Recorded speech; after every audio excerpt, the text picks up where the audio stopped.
Hey everybody, are we rolling? We're rolling good. Oops, there it is. I am probably gonna title this video, why do I like to wear masculine fragrances? Or you know what, or like my taste in fragrances, something like that.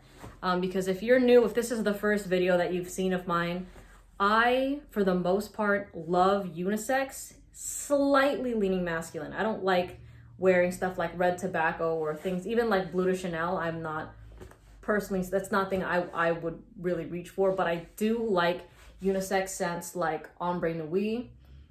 I like Oud Wood. I like Naxos by Shoutout, but there are ones that are more masculine, like Leighton, that I gravitate towards. But you know what? Leighton is a funny one because I know online everyone says like, oh, it's for men, blah, blah, blah. But all the girls that I've had smell that blind, like when they blind smell it, they're always like, oh my God, I want to wear that for myself. You know what I'm saying? So like whenever, that's why I like doing blind tests, because people give their authentic reaction without having like something pre-programmed in their mind where, okay, more guys wear this, therefore I'm going to picture this on a guy when I smell it. Instead of like a clean slate where they smell it and they're like, oh shit, this is something I would wear. So I think that's the cool part about fragrances is that, I mean, if you like perfumes and colognes and you're like in the fragrance community, then you understand that skin chemistry plays a huge role in how a fragrance smells on you. Because, for example, Naxos on me smells more cherry, a little like cherry, and then slightly tobacco, honey. You know what I mean? That's the base. Whereas on a huge, hairy guy, it can smell like a stronger kind of tobacco fragrance. You know, it can smell a lot more masculine. So, because yeah, I did receive a couple comments like, no, everything that you mentioned is for men. And I'm like, no, it's not. It's straight up not. But I'm assuming that like people like that, they're new because they don't understand that skin chemistry. And that's usually the first thing that people understand when they come into it is, okay, yeah, this smells different on me than it does on somebody else. You know what I mean? Just from smelling different things and then you test it on different people and so forth.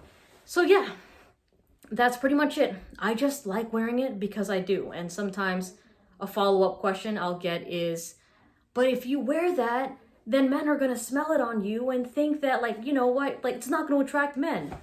And then to me, I say that that is an excellent, I mean, that's great. I don't have to say anything.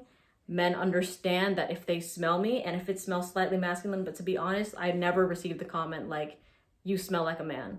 Even guys have actually complimented my fragrances, even with like Prada L'Homme. They were like, oh my God, no, that smells good. I really like that. You know what I mean? They thought that it was a feminine perfume. Same with Ultra Male by Jean Paul Gaultier. So there are a lot of these masculine fragrances that turn pretty feminine on me, that when people compliment me, they don't believe me when I say it's marketed as when I say, no, this is a cologne. This is supposed to be for men. You know what I mean? They don't believe me. But I'm like, no, for real. You can watch my TikTok video on my scent of the day where I sprayed it this morning. But yeah, I got a lot of cool guys that follow me here, actually. The guys that follow me here are dope as fuck. And I have to say, I have to give a big shout out, a huge shout out to Curly Fragrance. I love her, Michelle. I posted, I think, on my Instagram story a while ago. Somebody asked me who my favorite fragrance influencer was before, and I put her because I loved how, I still love how confident she is in wearing these traditionally masculine fragrances, and she does not give a fuck. Like, she's such a beautiful woman, and she can wear the most masculine things, and I mean, nobody questions it. Or I'm sure people do question it, but she just doesn't care. She doesn't care. But yeah, I love it, and also when other people love it on me, it's just great. So experiment with different things, because for example, a fragrance like Intense Cafe, some guys are like, oh no, it's too feminine. But I swear the guy that's wearing Intense Cafe is pulling more than the guy that's wearing something like Dior Sauvage, because this, not only is it unique and sexy, yeah, well it is, that's what it is. It's unique and it's sexy. And there's something comforting about it, the sweetness to it, like not a lot of, girls don't really smell that on a lot of guys. So it sets you apart from literally everybody else wearing a typical blue fragrance. You know what I mean? So I would suggest, if you want to, yeah, step outside your comfort zone a little bit, because you'll be surprised how these scents play out.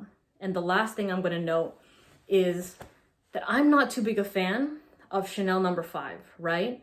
But the best time I ever smelled Chanel No. 5 was actually on my cousin's boyfriend. He was wearing Chanel No. 5 and I was like, damn, that shit smells good. Usually I think that Chanel No. 5 smells like old lady and I don't like it. But on him, on a guy, I was like, shit, that smells fucking good. That was the first time I really liked that scent. So to all the guys that are like, no, I shouldn't, push the boundaries, bro. Just do it. Give it a shot. And if you don't want to, then just wash it off your arm. You know, it's no big deal. But yeah, that he smelled fucking amazing. He smelled great. And that's all I have to say. Wear what you want to wear. No one's going to get down on you for it unless, I mean, the internet will do that, but it's the internet. You know what I mean? You can just log off and you'll be fine. Anyways, have a good one. I hope to see you in the next video, or I will see you in the next video that I'll make right now. Okay, see you later. Bye.